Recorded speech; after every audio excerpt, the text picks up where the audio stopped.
As duas testemunhas aparecerão no futuro em Jerusalém? A tradição religiosa e os intérpretes futuristas têm influenciado seus seguidores a crer que as duas testemunhas de Apocalipse são pessoas físicas que realmente surgirão no cenário escatológico com a missão de proclamar a palavra de Deus aos judeus que não creram em Cristo. No entanto, a controvérsia está na identificação dessas figuras mencionadas no Apocalipse. Muitos acreditam que se tratam de Elias e Enoque, uma vez que, segundo a crença comum, ambos não teriam morrido, mas sido arrebatados aos céus.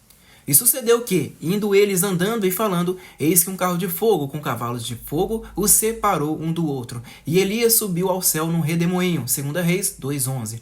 Note que o texto diz céu no singular, o que pode se referir à atmosfera. Curiosamente, 6 anos após esse evento, Elias envia uma carta ao rei.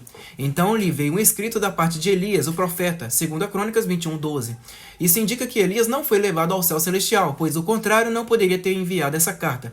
Sobre Enoque, Gênesis declara: Enoque andou com Deus e já não era, porque Deus o tomou para si. Gênesis 5:24.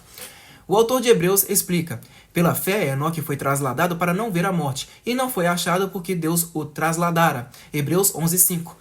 Deus livrou Enoque da morte iminente, trasladando-o de um lugar para outro. No entanto, ele ainda morreu como os demais. Todos estes morreram na fé sem terem recebido as promessas. Hebreus 11:13.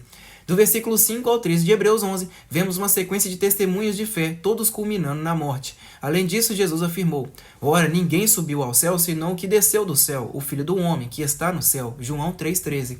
E Paulo reforça: carne e sangue não podem herdar o reino de Deus. 1 Coríntios 15:50. Logo, mesmo que Elias e Enoque tenham sido arrebatados, não foram levados aos céus em corpo físico.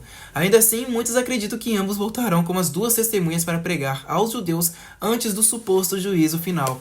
Mas será que Elias e Enoque teriam mais poder do que o Espírito Santo na conversão dos judeus? O evangelho já foi pregado, a revelação já foi dada.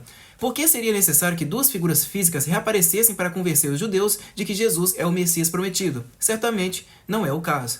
Então, quem são essas duas testemunhas? Não se trata de personagens literais que surgirão no fim dos tempos, mas de representações simbólicas. A lei, Moisés, e os profetas, Elias. Isso está claro em Apocalipse 11, do 4 ao 6. Estas são as duas oliveiras e os dois candeeiros que estão diante do Senhor da terra. Essas testemunhas têm poder para fechar o céu, converter águas em sangue e ferir a terra com pragas, imagens que remetem aos ministérios de Elias e Moisés. O texto evidentemente simbólico não deve ser interpretado de forma literal.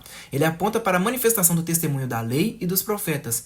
Essas testemunhas profetizariam por 1260 dias, vestidas de pano de saco.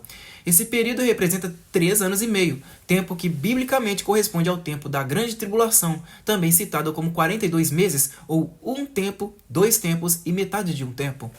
Mas deixa de fora o átrio exterior do templo e não o Messas, porque foi dado aos gentios, e estes pisarão a cidade santa por 42 meses. Apocalipse 11:2. Jesus já havia dito: Jerusalém será pisada pelos gentios até que os tempos deles se completem. Lucas 21:24.